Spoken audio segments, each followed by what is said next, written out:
Hey, welcome to 9394, a music podcast with me, Travis. I am Travis. We are here to talk about albums released in the year 1993 or 1994. This seemingly never-ending journey. I'm always excited to get new people on the show that I haven't had before, but I'll be honest, I'm really excited when I get one of my good friends from my core group of friends, my feasters, the fellow feasters. If that makes any sense to you, then you are a friend of mine, or you at least know me personally. And I got one. I got Steve Jandasek, who I've known for fucking ever on the show. One of the most delightful human beings you could have the pleasure of knowing, just the sweetest man. And he is here to talk about some punk rock. Of course he is. He is a punk rock guy. I was really excited to talk to him. I'm excited for you to hear from him. He is a knowledgeable dude. He's a good dude. And he digs 10-Foot Pole quite a bit. So check out our conversation about their album, Rev, from 1994.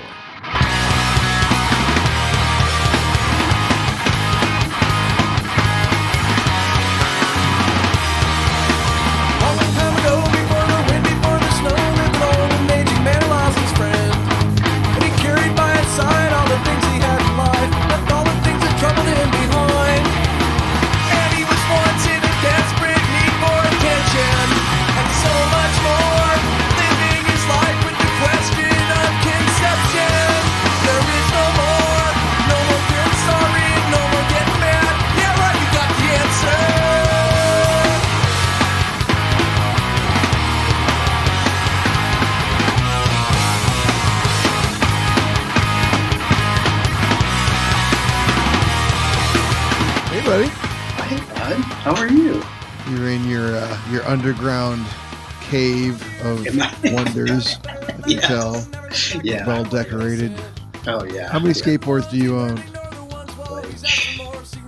I stopped keeping track, but definitely like 500? over 120. No. Not that many. No. But I also have 60 snowboards, so it's crazy. Yeah.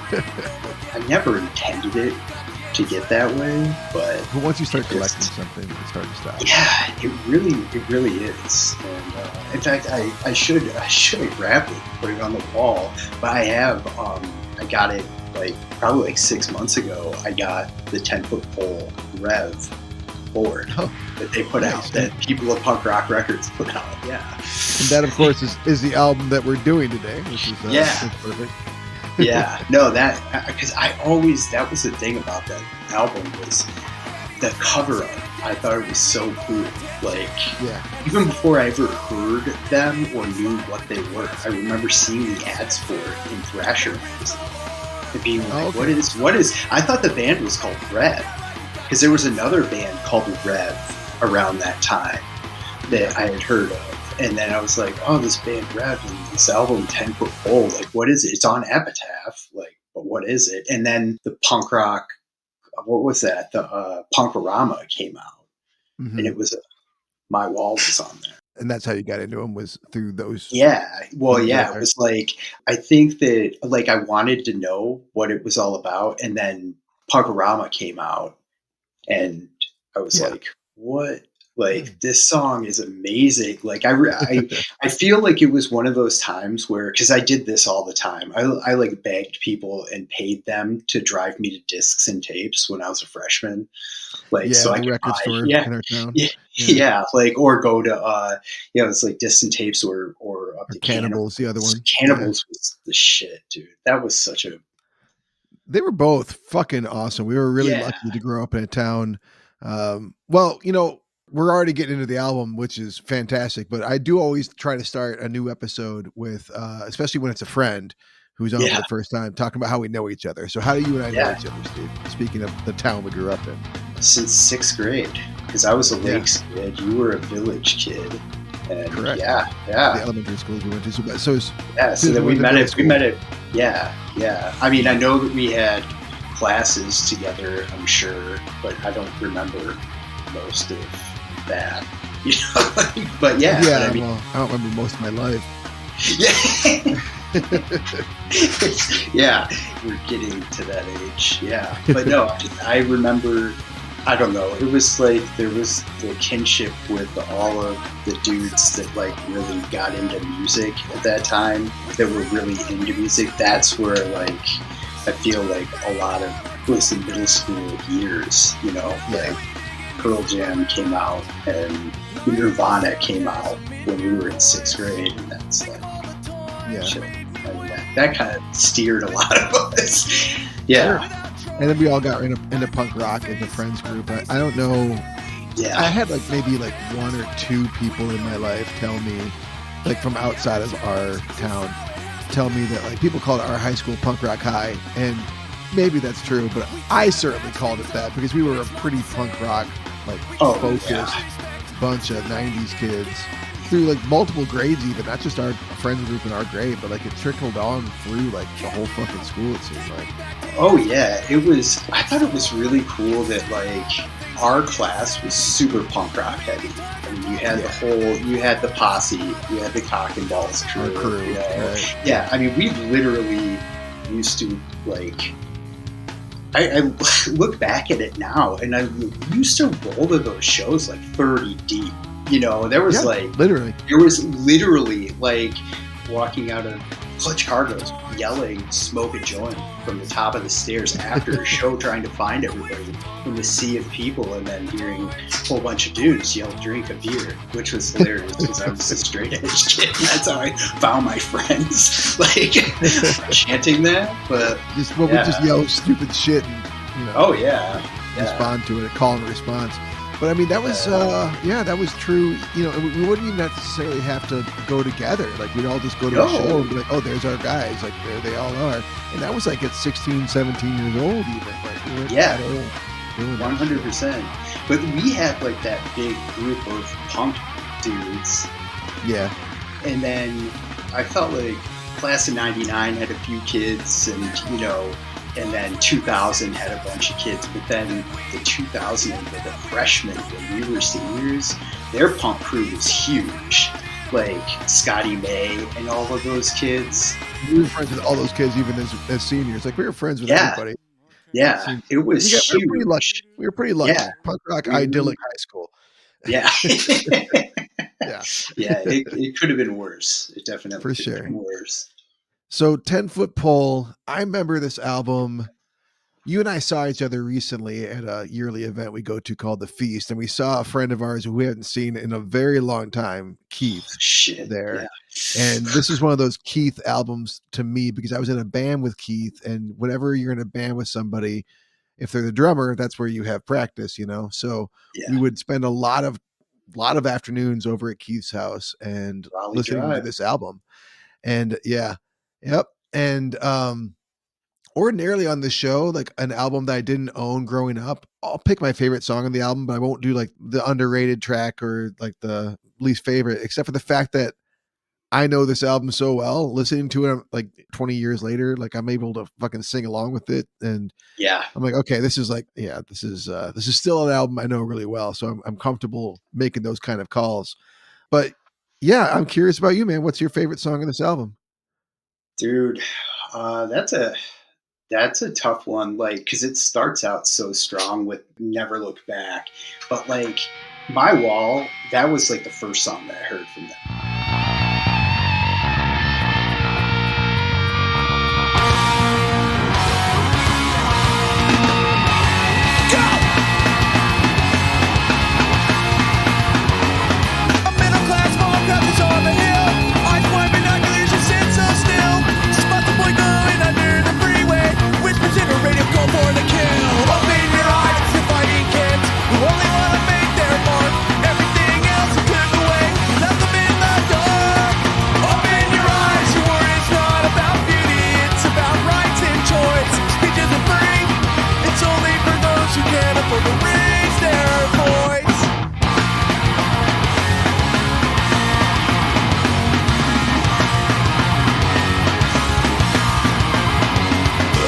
So that one always has a special place in my heart, but it was also like the single.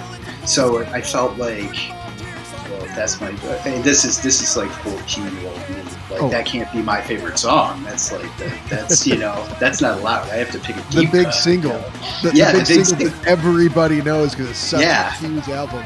Exactly. But it was a song that I probably heard the most. And so, but then, I mean, that album's kind of all over the place as far as like, all the songs don't sound the same. And I love that. Like, it goes from there to like Old Man, starting out with like the acoustic and stuff. And I love that song, but probably Final Hours, Fade Away, or the last song, Think of Tomorrow. That one was always really good. But I don't know. It's probably My Wall. I'm just gonna go back to that. So My Wall is what you're nailing down as your favorite? I mean, probably. If you're true to yourself, right? Regardless of your 14-year-old. Yeah, I mean, it's so aggressive. It was just kind of different. It has it's like the perfect meld of the old school punk rock and like the new school. It's straightforward, and then it has that awesome breakdown where they're like just hooting and hollering. It's like, it sounds like some sort of tribal call or something like that. It's just like, but then it comes back in so hard. The lyrics are great. Like, yeah, I mean, yeah, the wall is not about beauty. It's about rights and choice. Speech isn't free. Yeah. It's only for those who can afford to reach their voice. I just like that, like resonated with me so much as a kid, like, because that was all that I cared about, was like it being fast and having lyrics that I'm like totally obsessed with. Yeah. That song, I think, is a good example of kind of what you were saying before about how the album, it's not like it jumps around in genre. It's all very much punk, but it does kind of, you're right. Like there's different feels to these songs. It almost sounds like a band that's playing with their sound, except for this isn't like their first album or anything, because they had been around for years. Apparently, what was their original name when they were a straight edge band? They were Scared Straight, and that started in like '83. Right. So they've been playing together for a long time by this point. Yeah, and then they made that album Swill, and that's when they changed their name to 10 Foot Pole from Scared Straight. And I actually, because I had always heard about Swill, it came out in '93. Did you ever listen to that album? No. The only place I've ever found it is on YouTube, and I found it just like within like a year or something like that. Oh, that in the last year, yeah. I thought about it because nobody talked about it, and then I listened to it. It's not that great. That's why. But if you listen to it and then you listen to Rev, it's like, holy shit, this band progressed a ridiculous amount in their songwriting and like how tight they play. Like, this is. I wonder what changed. I don't know, because I think it was like all the same guys. Yeah, I believe so. Yeah. Well, this album, it's got a lot of memorable songs on it, but you named my favorite song on this album, which it's got to be Old Man.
Stands out in my memory so well.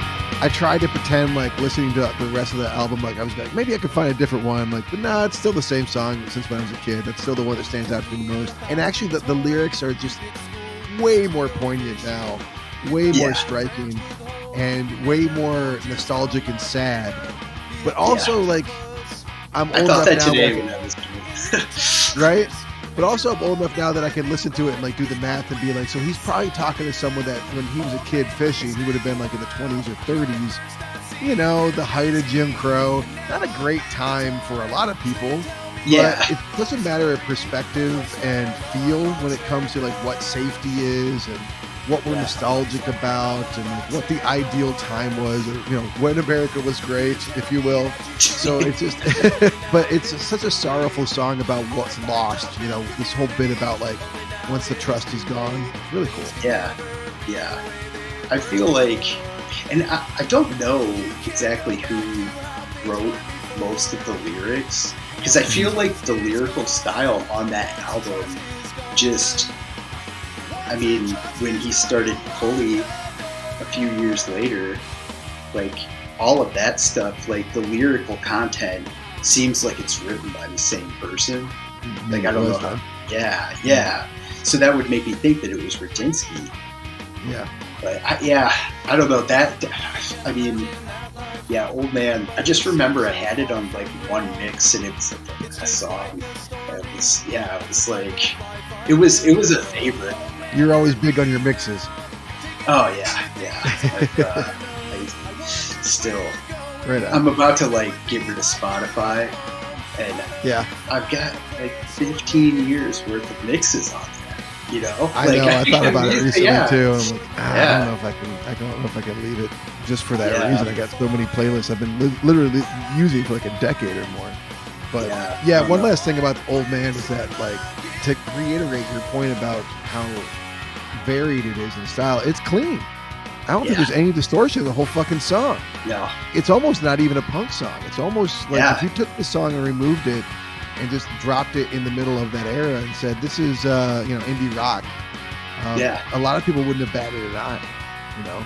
Yeah, I mean, I always forget about that like the distortion never comes in because the speed picks up. The speed picks up, but the distortion never comes in. Yeah. You're almost waiting for it, but it's fine the way it is. But yeah, exactly. It's like you're still, even though you're waiting for something else, you're not disappointed when it ends. Like, that's a great song. Yeah, I feel like this album, like kind of how it, I don't know, like its eclecticness. It kind of reminds me of like the eclecticness of Recipe for Hate. You know, because that's. I mean, Recipe for Hate, I feel like is a little bit more eclectic, but like I don't know, more confident band. It's something that I like make that association with, like from this era of music. Sure. I mean, it would have been the year before this album came out. I mean, it could have been kind of on their radar. They're on Epitaph, so I imagine they're fans, you know. So I could definitely see that kind of having an influence maybe on them. Maybe not a direct or obvious influence or anything, but So what about your least favorite song on this album? Were you able to pick one? Ooh. Found that to be kind of hard. Yeah, I think that it's Dying Duck in a Thunderstorm.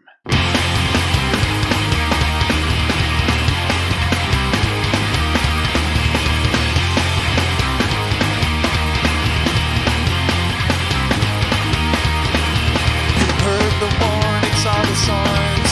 Do you still think we left you behind? Don't you remember how we tried another place, another time? Without reason, without rhyme. Can you imagine life without your pride?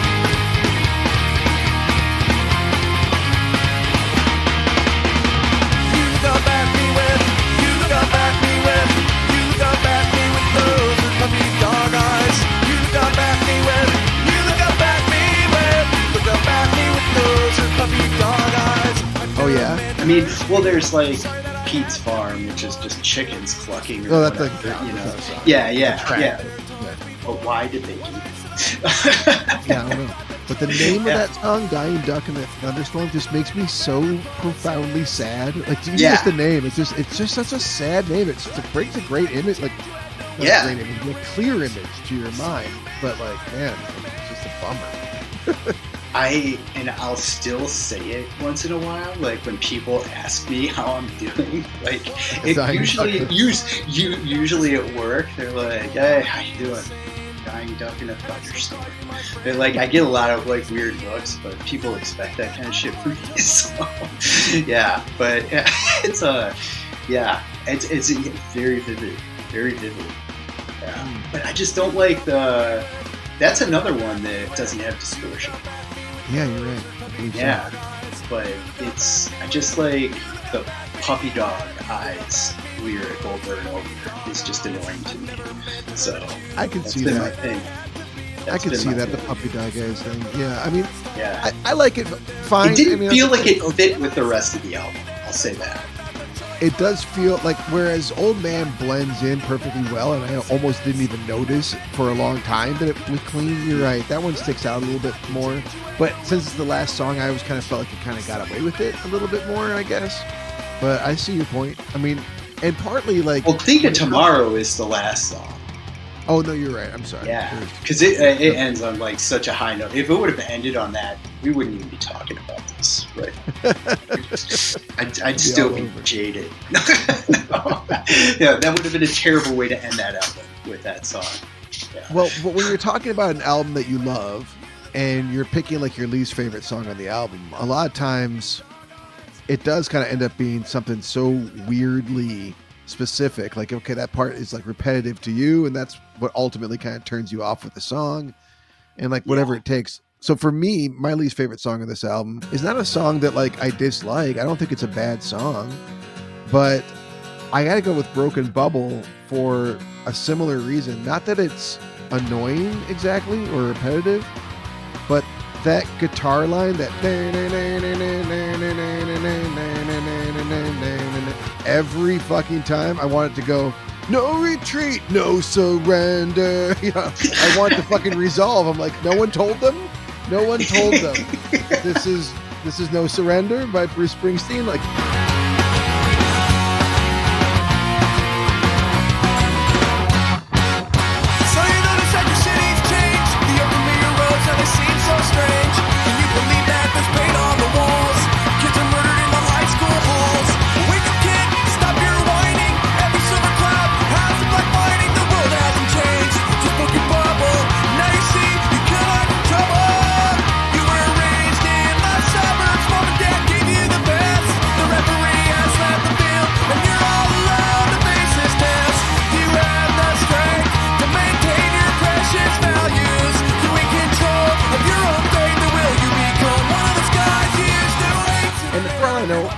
No one's ever heard this song before and thought that but me.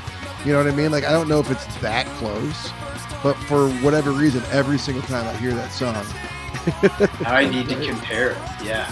And it's probably not even that close, but for me, it triggers it in my brain every single time, and it feels like a non-resolving musical thing that just like, it irks me. Yeah. No, and I totally get that. I have shit like that too, and it's weird. It's way more personal than it is about the song, right? Exactly. It's like the weirdest little thing, and for some reason you can't erase it. And yeah, Yeah, so it's actually a decent song. I acknowledge that. And it's got a good tempo. It's got a good feel. It's a song on the album. There's a few songs on this album that I feel like kind of presage like some later bands. Like I hear Gaslight Anthem on that song a little bit, and a few other places on this album where I feel like the Gaslight Anthem probably were fans. And it's one of those things that like, I'll never fucking know.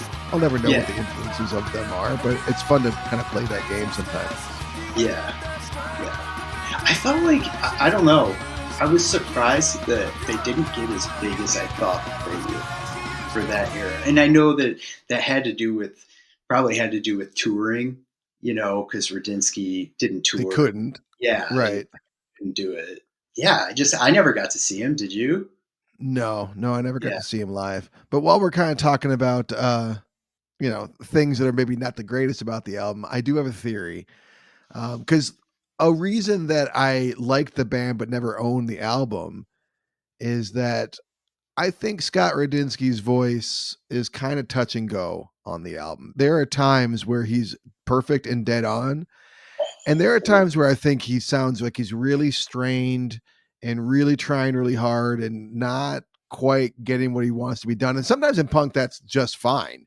You know, sometimes in punk, that's what you want. But like you take the song, Co-Song, for instance, like the band is fucking feeling it. They're fucking feeling it from the speed metal. It's so tight with like the bleeding organism. And then you have like this guy kind of like shrieking over it, and it's kind of like off a little bit to me.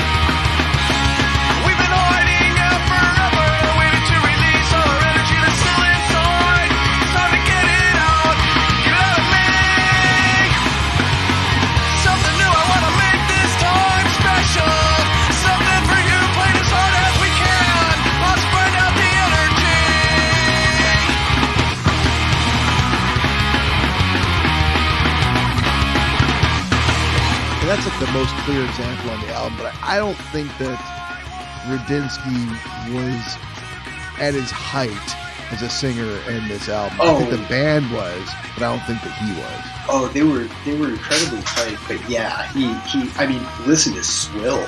Like, it's not great. Or go listen to any of the old Street stuff if you dare. Yeah, it's not great, like, but you can tell that you can kind of tell it's him.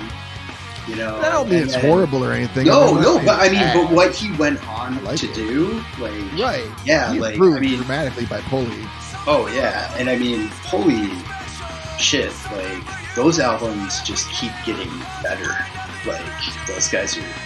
Yeah, I don't know if you.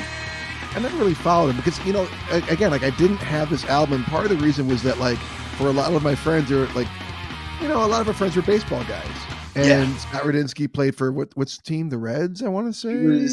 He played for a bunch of teams, but he played for the Dodgers. Like, in so that but he era. played professional baseball, right? Yeah. Mm-hmm. And so, like, for our friends, I remember that was always coming up, and I just kind of think to myself, maybe not say it, but think like, yeah, being a good baseball player doesn't make him a good singer, though. But he clearly spent more time in doing that and improving his craft. Yeah, because I literally, he's like top 5 punk singers of all time for me. I love his voice. And that's why I was a little hesitant to make my critique there because. Oh no, I don't. You know, I mean, of course, whoever's listening to it probably loves it too. And again, I do like him. I do like his voice. Yeah. I just think that there are times on this album where it doesn't quite hit. Oh yeah, he doesn't get it done. Doing. Yeah, in my humble opinion. But let's shift gears back into the appreciation. Yeah. The main thing. We just start ripping on them the whole rest of the show. Well, that's kind of how this is like a layered concentric thing that I do with each episode. I try and like start strong and then like get into like, you know, the ninth circle of hell and then we kind of come back out and be like, all right, let's be positive again. So what is your underrated track on the album? Probably Think of Tomorrow.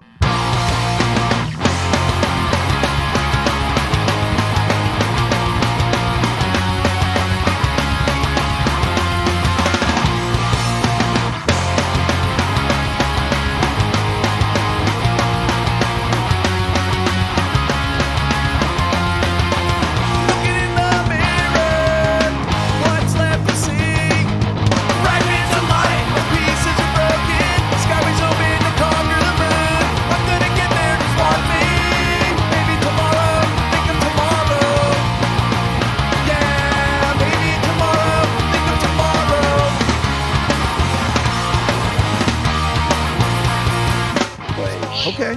Well, Final Hours is like right in the middle of the album, and I feel like that would have probably been my number 2 song. Like, I think that's probably an underrated song. But I mean, also, how do you call any of this like underrated? Because it's the most subjective category. People talking about this, right? Number. Yeah, it's the most subjective category because usually we're talking about a pretty underrated album, and it's like, what you feel inside? What's inside?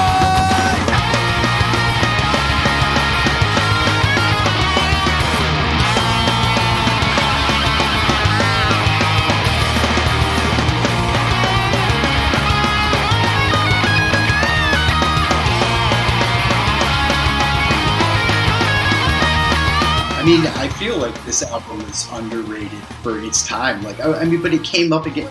This album came out the year that like punk broke, you know, like the new school. It was 94, so this was like, right?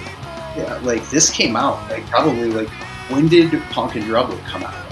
It came out in 94, but yeah, like, but it was the fall of 94. This album came out September 27th, 1994.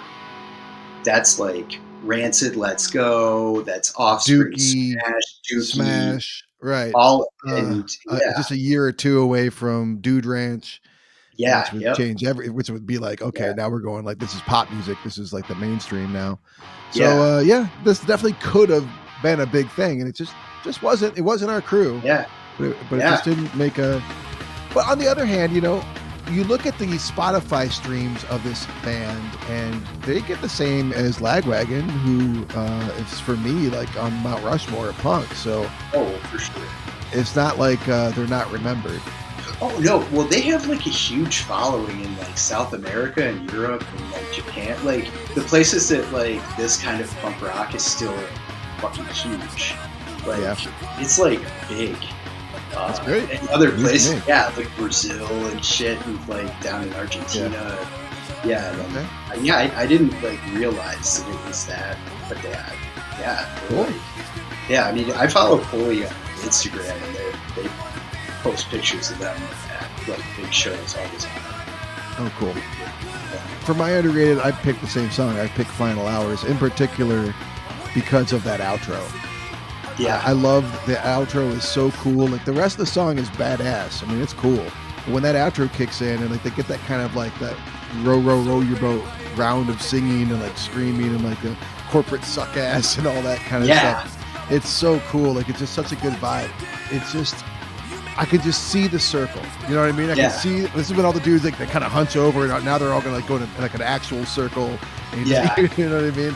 Like I said, it's just like a frenzied chaos in the middle. Like, okay, now we're going to organize and go to an actual ring and do this like little dance, like a circular dance and through this part. And then we'll get real crazy again when it picks back up. You know what I mean? So, that song's so good. I mean, the album as a whole is so strong. Like, I don't know. I like think back to like Offspring Smash was like same era, and that album got tons of publicity. It's not nearly as strong of an album as this, in my opinion. Yeah. It is better produced. Oh yeah, That's for sure. This album's awesome, and it's got a production style that for me is really authentic, especially at the time, like what I would prefer. But going back now, and maybe it just needs to be remastered. Maybe you know, you listen to Smash now and it's been cleaned up, so maybe it's not that one's better produced. But I think it was. You know, it feels like it was. There was more money sunk into Smash. Yeah, Smash was on Epitaph too, wasn't it? I believe so. It's the biggest album they ever released, I think. Yeah. So go figure. But you know, it's just how the cookie crumbles, I guess. Yeah.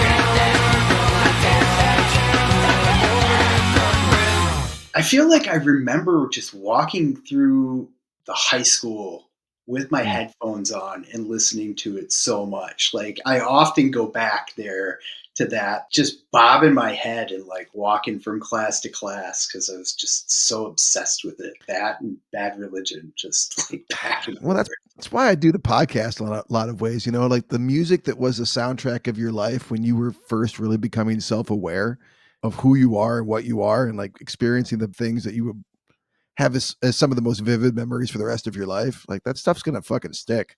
Yeah. You know? I'm grateful that we had people like your brother and whatnot that got us kind of hooked on it. You know, I mean, maybe on punk rock, maybe, but 10-foot pole, that was all Coomer and Harvey, as far as I know. I mean, like, at least in you. I mean, like people that got into it independently in our friends group. I don't think my brother ever listened to them that I know of. No, but for some reason I associate Judd with it. Maybe because it was in Thrasher magazine and like, you know, skating with Judd. Yeah. Sure. But sure. No, I just, it's, I got to buy it on vinyl. I feel like this is one for Rowan. I feel like he needs it. For your boy. There you go. It's a good idea. So at the end of the episodes of this show, I typically end with a little bit of trivia. Are you feeling froggy? Are you ready for some trivia? Yeah. All right. Good.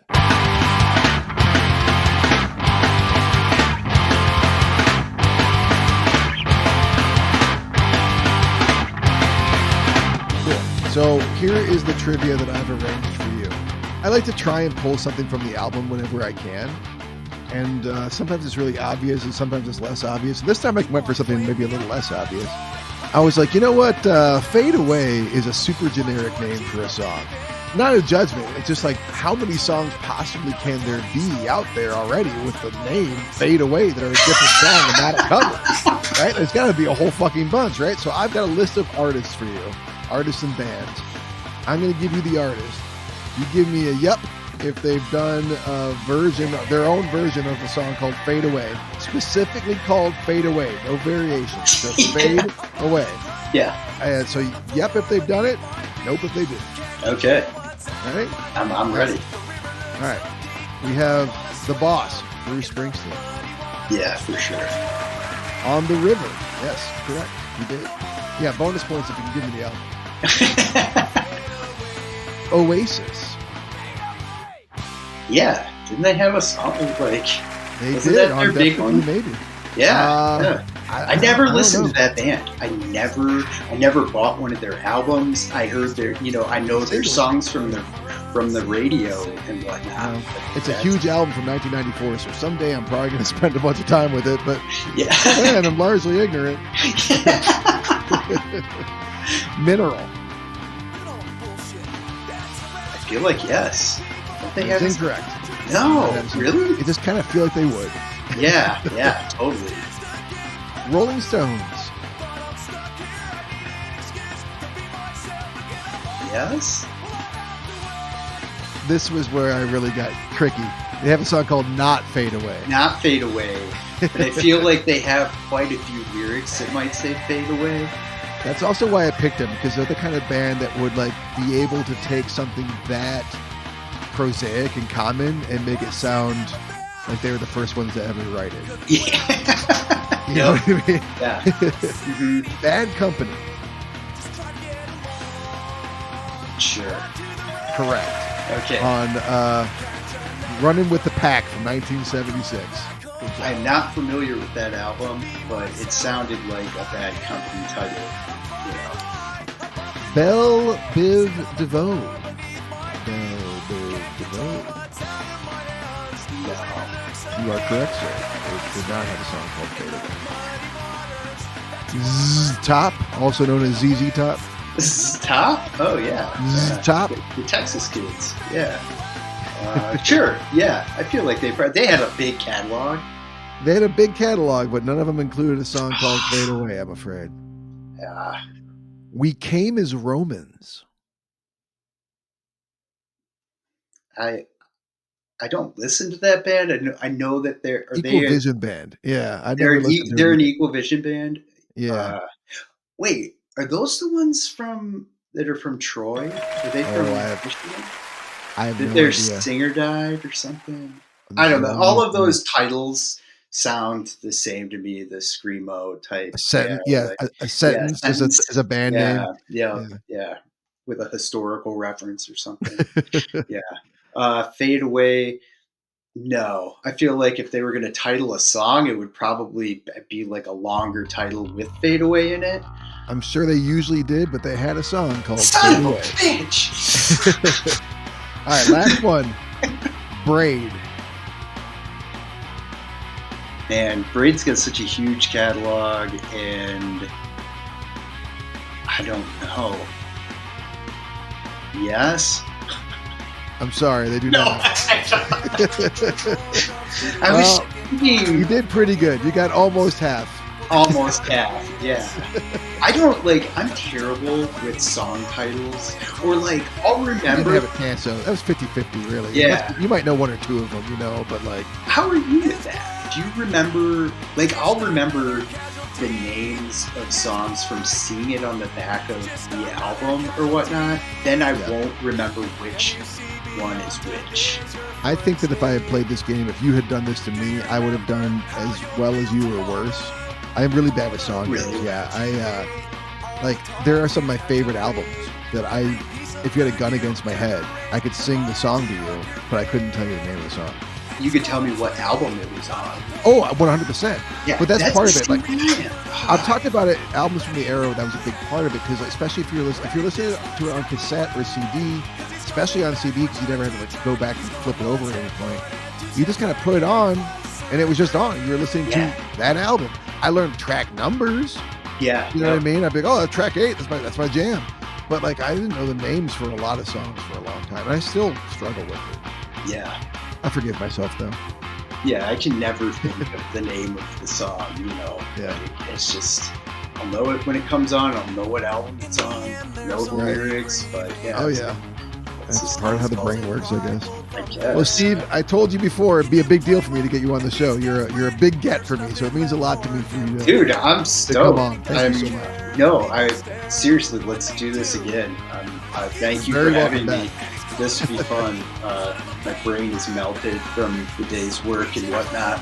I know how that goes. I usually record Saturday mornings or Sunday mornings, and that's the reason why. To like, you know what I mean? Yeah. Because like, at the end of the day, we're a little fried, but we did good. I'm happy with how it came out. Dude, if you ever want to do this over breakfast, I'll cook. You know, just do whatever. Great deal, man. Yeah. All right, thank you. Thank you. Closer to great. Closer to great.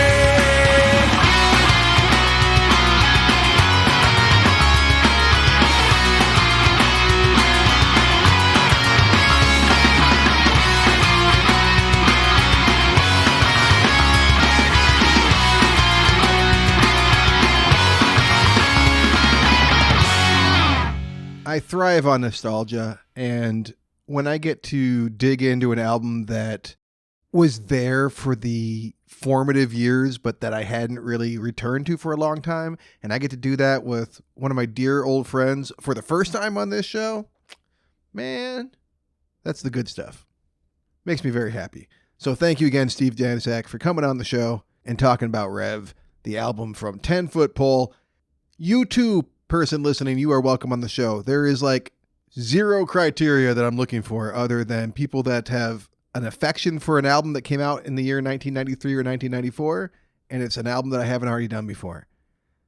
And then it's not Cypress Hill. That's pretty much it. These are like the only rules to be on the show. You got to email me at 9394podcast@gmail.com. This is where I typically will make a suggestion. It doesn't have to be the album I'm suggesting, but you know, on this episode, Steve was right on that the band We Came as Romans is from Troy, Michigan, which is like a stone's throw from where I live. I go to the movies there sometimes.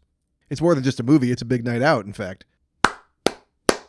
So keeping with the theme of local Michigan bands, do you remember this song from the band Sponge?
Into a world of human wreckage.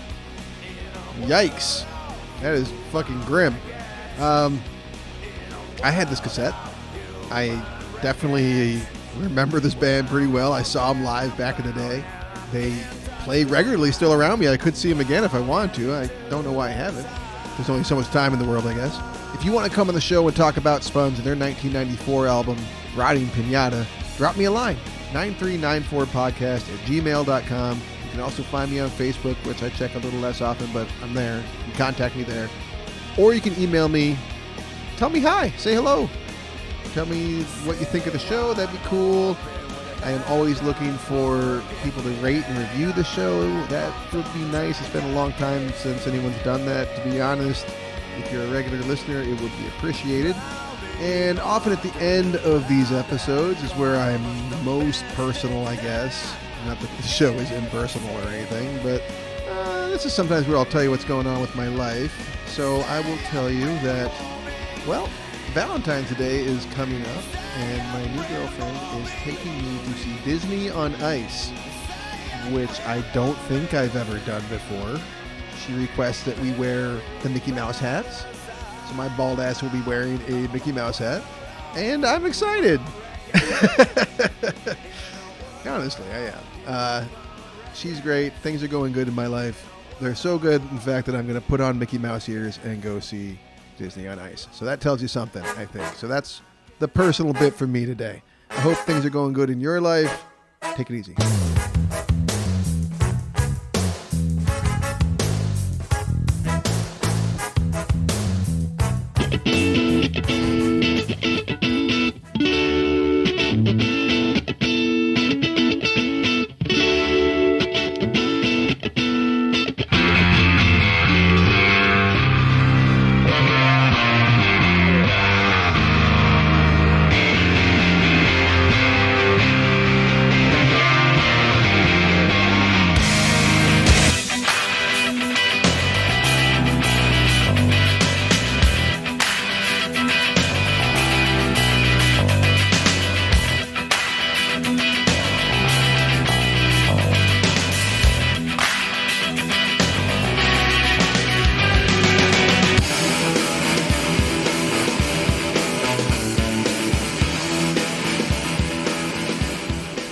'93-'94, a music podcast with Travis Roy, is a labor of love. It is not and never will be monetized. Please don't sue.